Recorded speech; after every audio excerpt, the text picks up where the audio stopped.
आप क्षत्रिय समाज से आते हैं, क्षत्रिय धर्म क्या होता है? सबसे पहला धर्म है कि अपने से जितने भी इस कौम पे हैं, इस धरती पे जितने कौम है, सबका रक्षा करना, सबका सम्मान करना।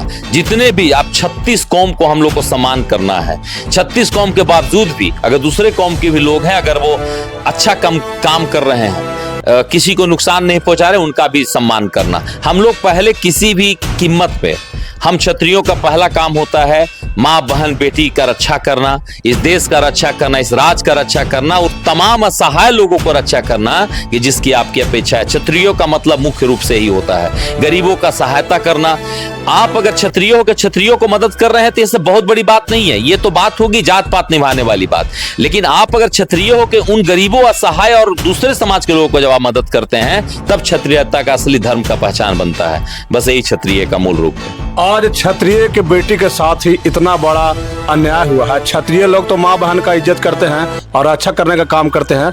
आज क्षत्रिय के बेटी के साथ इतना बड़ा दुर्व्यवहार हुआ, किस नजर से देखते हैं आप, क्या कहेंगे? इसके लिए तो मैंने तमाम बातें कहा, हर चीज हमने खुल के बताया कि भाई इन कारणों से, इन वजहों से आज हो रहा है। सरकार का देखिए, ये अगर राजतंत्र होता तो यहाँ से हम लोग 5000 लोग आमद से निकल गए होते, अब अभी सारण के करीब पहुंच गए होते, उसे किसी से पूछने की जरूरत नहीं था।